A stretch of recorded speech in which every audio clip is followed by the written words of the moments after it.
Okey, Assalamualaikum warahmatullahi wabarakatuh pelajar-pelajar sekalian. Kita masuk kepada topik yang berikutnya untuk kelas pada pagi ini, iaitu bab 2 pengurusan projek.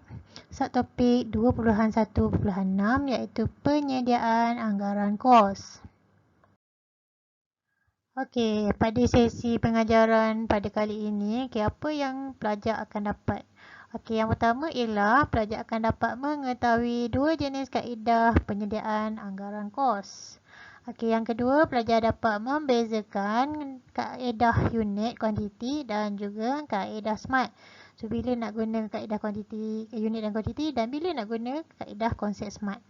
Dan yang ketiga, pelajar dapat membuat pengiraan dengan menggunakan kaedah unit kuantiti dan juga kaedah SMART. Dua-dua cara pengiraan ni cikgu ajar pada hari ini. Okey. Okey, penyediaan anggaran kos. Kenapa ya kita perlu sediakan anggaran kos? Perlu ke? Okey. Ini soalan yang kita akan tertanya-tanya bila kita kena buat anggaran kos. Okey, apa tujuan dia? Okey, tujuan dia adalah dia wajib dilakukan oleh perunding bahan yang bertindak sebagai tempat rujukan kepada pihak pelanggan. Okey, kenapa kena buat anggaran kos ni? Sebab pelanggan boleh pilih sama ada mereka nak beli dengan produk kita ataupun dengan produk orang lain. So, anggaran kos ni penting. Okey. Seterusnya, dalam anggaran kos, dia ada dua kaedah. Ada dua kaedah penyediaan anggaran kos. Iaitu yang pertama adalah kaedah unit kuantiti dan yang kedua adalah kaedah SMART. Okey. Okey, penyediaan anggaran kos ni, okey, kita tengok kepada kaedah unit kuantiti. Okey, dia dikenali juga sebagai anggaran kuantiti barang atau perkhidmatan. So, anggaran kos ini dikira berdasarkan bilangan unit pengguna. Contohnya adalah seperti bilangan penduduk kampung, bilangan pelajar dalam kelas, bilangan pelajar dalam satu dewan ataupun bilangan ayam-ayam di dalam reban. Okey, itu contoh. Okey, kaedah ini pantas dan mudah difahami. Kita terus darab saja, terus dapat jumlah. Kita angkat terus. Okey. Dan kaedah yang berikutnya adalah kaedah SMART. Okey, kaedah SMART ni ialah S-M-A-R-T. Okey, SMART tu, S tu adalah specify. M ialah measurable.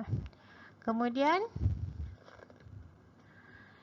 A ialah attainable, R ialah realistic dan T adalah time bound. Okey, specify. Kita kena buat penetapan tujuan dan objektif projek. Projek tu kita nak buat projek tu untuk apa? Okey. Kemudian pengukuran, ukur dekat measurable. Pengukuran dari segi pengagihan kewangan pada kos-kos yang terlibat. Okey, kos apa yang terlibat? Okey, kos upah, kos bahan, kos overhead. Okey, nampak kat situ. Kemudian A, attainable. Attainable itu adalah dalam bahasa Melayu ni dilaksanakan. Dilaksanakan dari segi keupayaan kewangan dan juga buruh. Kemudian R, realistic. Sesuai. Sesuai ke tak sesuai? Okey, so kesesuaian dengan kehendak pengguna dan analisis sama ada kehendak mereka adakah dia mencapai tujuan projek. Dan akhir sekali ialah T, time bound. Time bound tu ialah masa yang diperuntukkan. Okey, masa dan sumber kewangan adakah ia mencukupi bagi menyiapkan projek. Okey, nampak tak kat situ? So, kaedah SMART ni dipanjang sikit berbanding dengan kaedah kuantiti. Okey, sekejap lagi cikgu akan tunjuk cara pengiraannya macam mana. Okey, sekian. Okey pelajar, kita boleh mula kaedah pengiraan menggunakan unit dan kuantiti. So, bila kita buat pengiraan menggunakan kaedah unit dan kuantiti, kita tengok apa yang dibagi. Selalunya kaedah unit dan kuantiti ni, dia terus buat anggaran keseluruhan. So, dia bagi jumlah kos produk iaitu RM48. Okey, bulatkan RM48. Kemudian Jamilah nak membeli 20 produk. So, bulatkan 20. So, dalam calculation kaedah unit ni, kamu hanya perlu darab sahaja.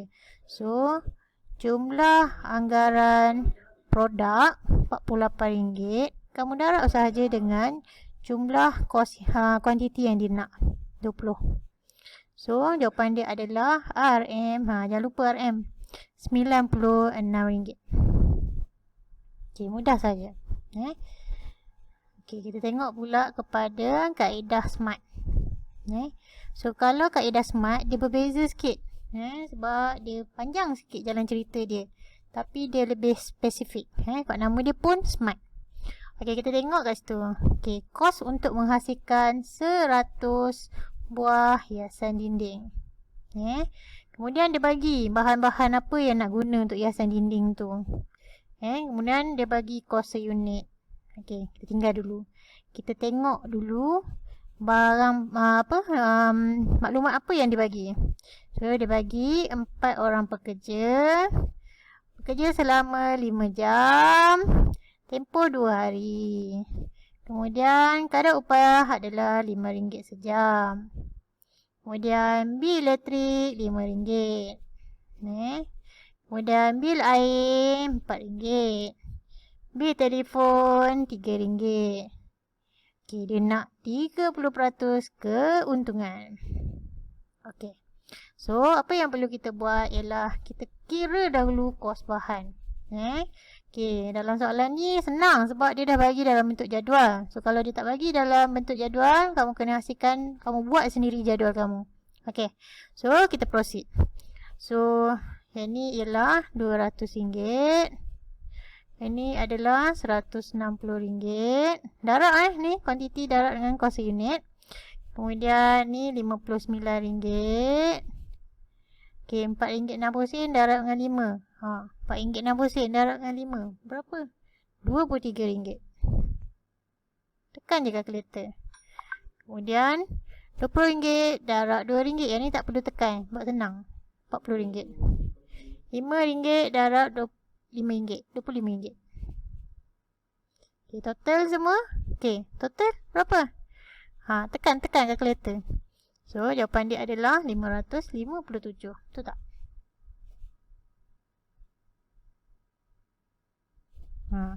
Okey, selesai dekat situ. Kemudian, okey, dalam kaedah SMART ni, kita kena kira kos upah. So, apakah kos upah? Okay, dia ada formula dia. Kos upah ialah bilangan pekerja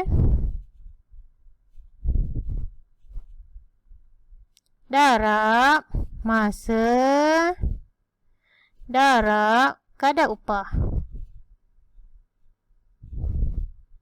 darab bilangan hari.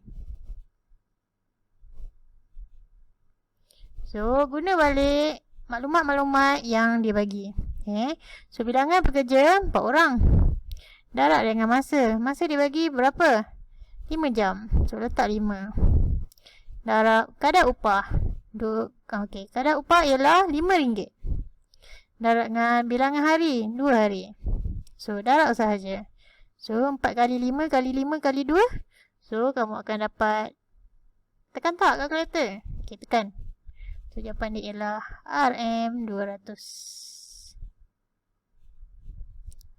Okey, seterusnya, cost overhead.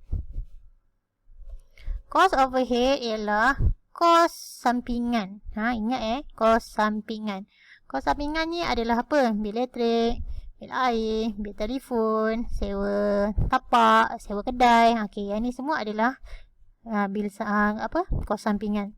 So, yang kat sini bil elektrik dia bagi RM5. Okey, tambah bil air RM4. Kemudian bil telefon dia adalah RM3. So, total dia ialah RM 12. Jangan lupa RM tu. Tak ada unit, salah. Okey, seterusnya. Kita pergi kepada kos modal. Kos modal ialah, so dia ada formula juga. So topik ni memang guna formula. Macam topik sains, topik matematik dia guna formula. So, kos modal ialah kos bahan tambah kos upah tambah kos overhead. Kos overhead tu tadi adalah kos sampingan. So, kos bahan tadi adalah 557. Kamu tambah dengan kos upah. Berapa kos upah yang kamu dapat tadi? Okey, 200. Tambah dengan kos overhead tadi, RM12. So, dapat berapa? Dapat RM769. So, ingat pelajar, bila kat sini 769 ni sebenarnya ni adalah kos bagi 100 unit. Okey, kat soalan dia dah tulis dah. Kos bagi 100 unit. So, bila dia kos bagi 100 unit, kita kena dapatkan kos seunit. So, macam mana kita nak dapatkan kos unit? So, kos seunit sama juga RM769 tu adalah kos untuk 100 unit kan? Bagi dengan 100. So, kamu akan dapat RM7.69. Okey, kalau pergi kat kedai 769 sen ni agak-agak dia pun nak jual tak 769 sen. Tak kan? So, bunda akan siap-siap. RM7.70.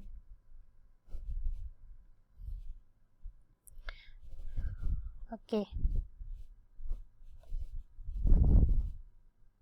Yang cikgu kira ni sepatutnya kat sini lah. Kos modal seunit. Okey, so kita pergi kepada kos jualan. Okey, kos jualan adalah kos modal tambah dengan peratus keuntungan. Dia nakkan 30% kan? So, 30% daripada harga modal. So, harga modal tadi RM7.70. Okey, kamu tambahlah dengan 30% daripada RM7.70. So, kamu akan dapat nilai RM7.70 tambah. Okey, tekan kalkulator.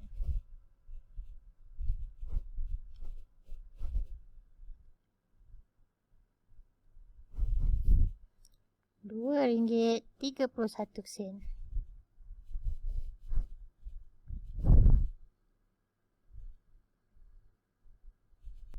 So, RM10.01. So, bila kita bundakan RM10 sahaja. Okey, boleh belajar. Senang saja kan? Mudah sangat. Okey.